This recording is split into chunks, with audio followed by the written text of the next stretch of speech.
She will play it because she's crazy. Reviewer, gamer. Hopefully this song is shorter for you guys because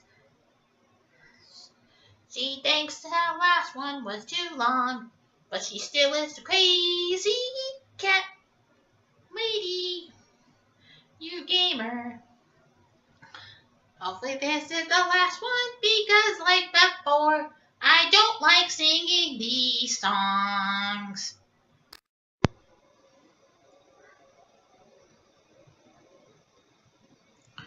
Hi everybody, Martha here. Went and saw How to Train Your Dragon 3 or called Hidden World. It was really good. The effects in it was great. We got this in the sand. They used like sand in the movie. It was great.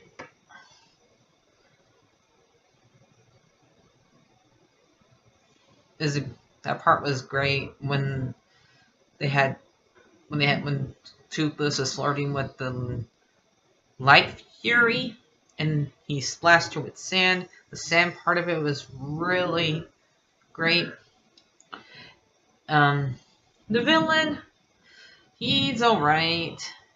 The guy they did get to play with him did sound imitating, but he's a lot like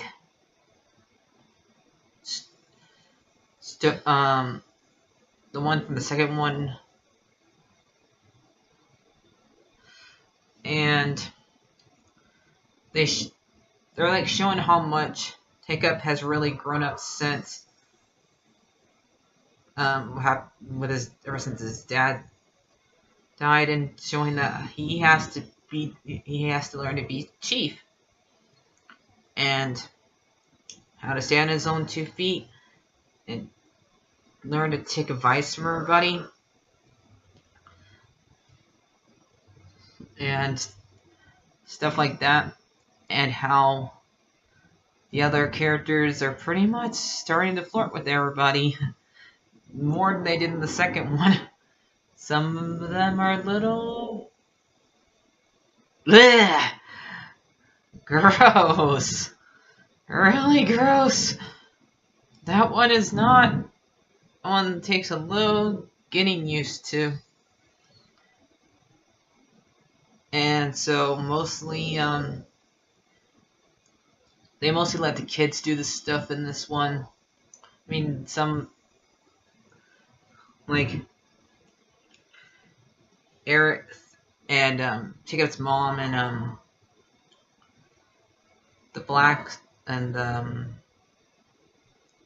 the blacksmith, mostly they come when they can, but mostly it's the kids that do the stuff in this movie. And kind of happy they hold off the beard till later on. They don't give Hiccup the beard right away, unlike the other characters, because it takes a while for them to get used to theirs. And yes, I know a lot of people don't like his voice, but to me, I'm kind of used to it, even though they kind of referenced it in the movie. But after a while, you get used to it, to his voice.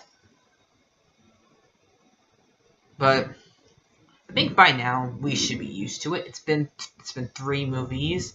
If you're not used to Hiccup's voice by now, I'm sorry. You're just gonna deal with it. So this one was, they're just going after other dragons, people who are trying to kill dragons and keep them the wrong way. Sorry, you hear a whistle outside. Somebody's blowing whistles outside.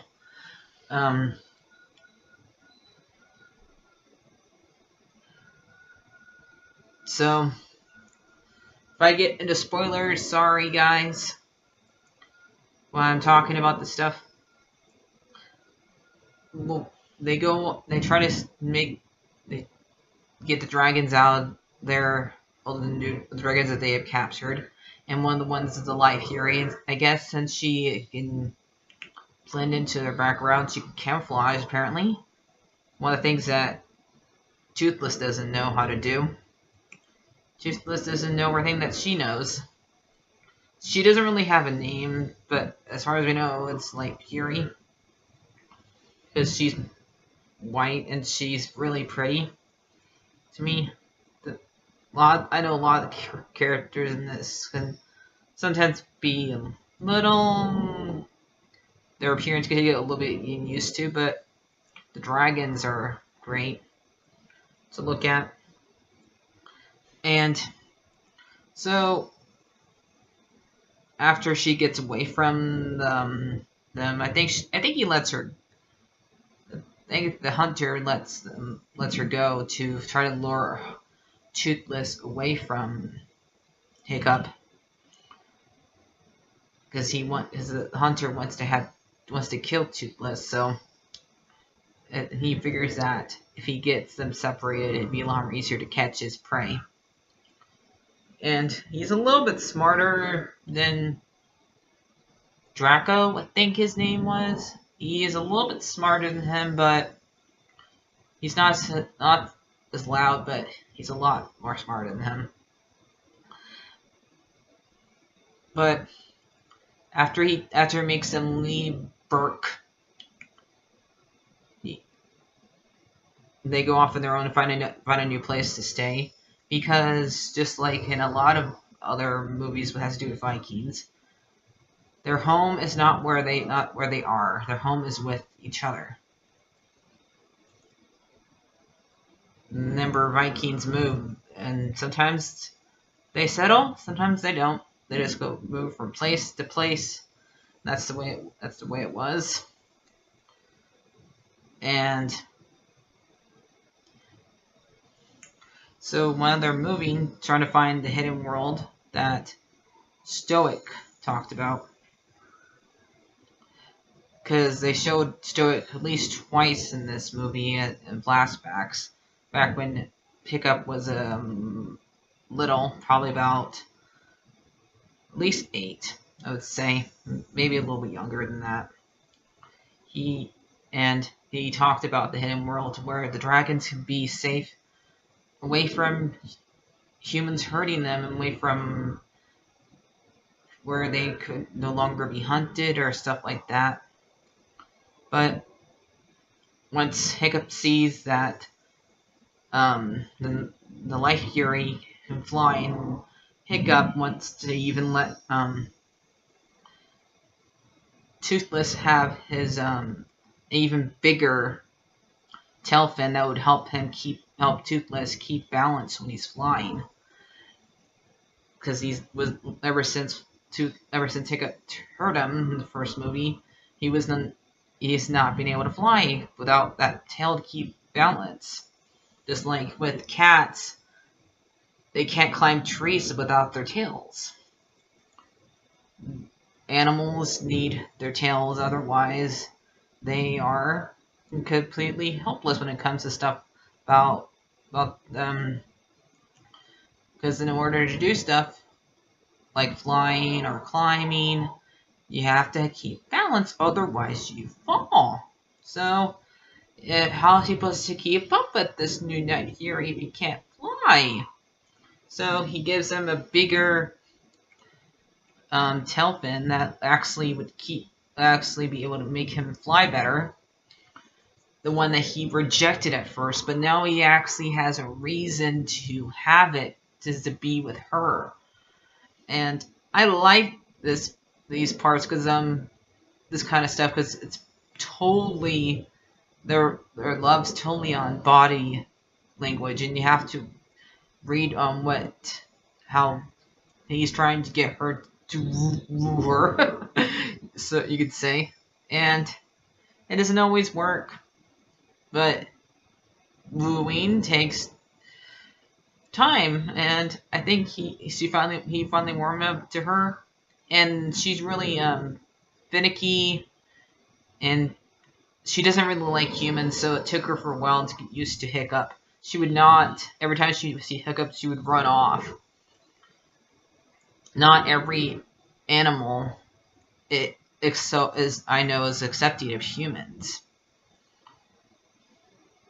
especially ones that are 100% meant to be wild.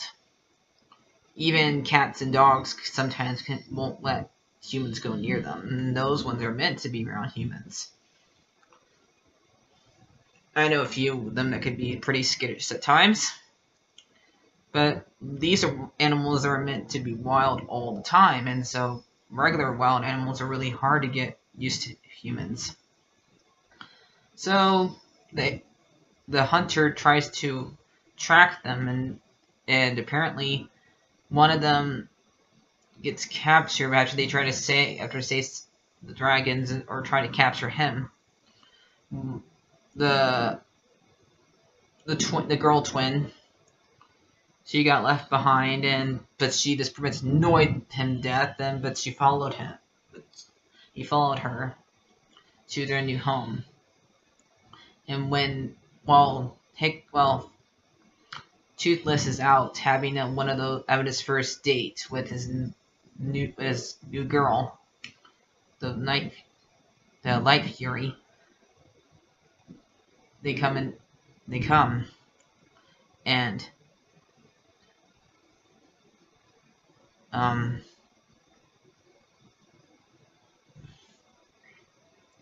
Hiccup to go and find Toothless, and when they get back with them, because all the other dragons that they went to, they found the hidden world, and they did not like him there, so Toothless had to go and save Hiccup and Astrid by pick them up. And when they got back, that's when the hunter struck at them and took them, and he would not let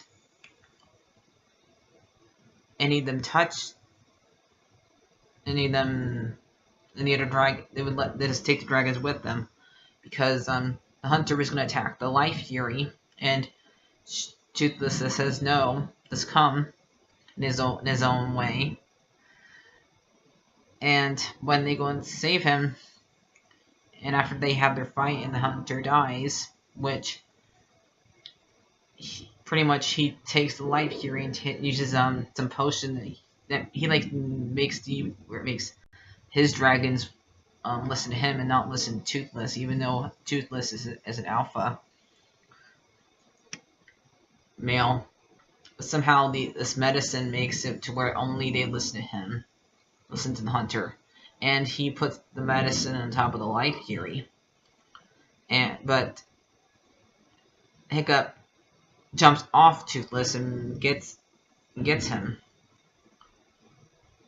and saves her, and he tells Hiccup, and then Toothless got hit by one of his darts, the hunter's darts. Let's make him sleepy, and he tells the Light Fury, save him, and she goes and saves Toothless, since he can't fly, since he's knocked out from the dart, and he goes after Hiccup after they're both him the hunter both falling down.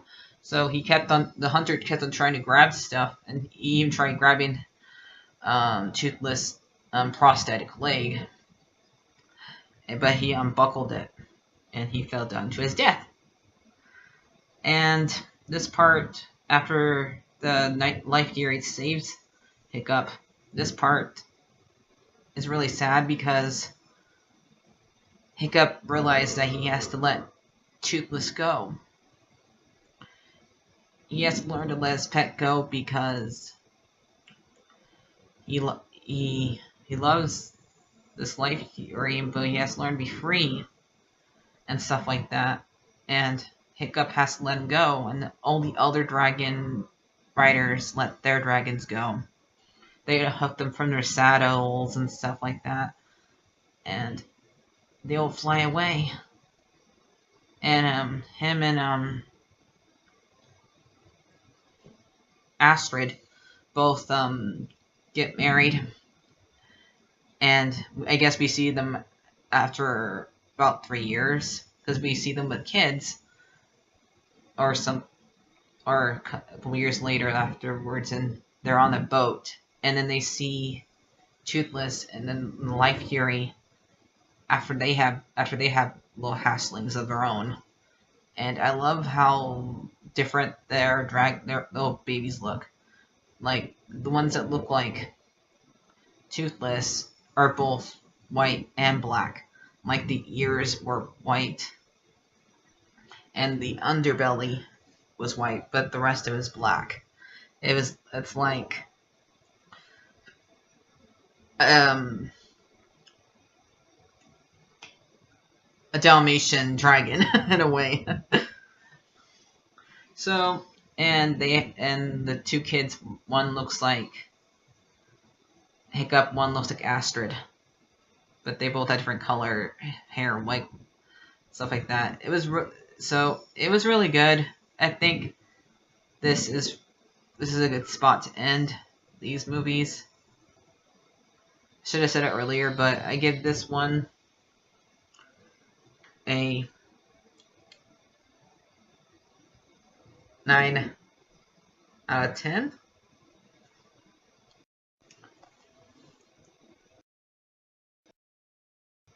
It was a good movie. I give it over paws. Mateo. So, like, favorite, and subscribe, guys.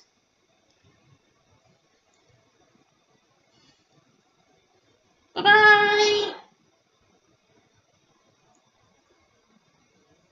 Bye.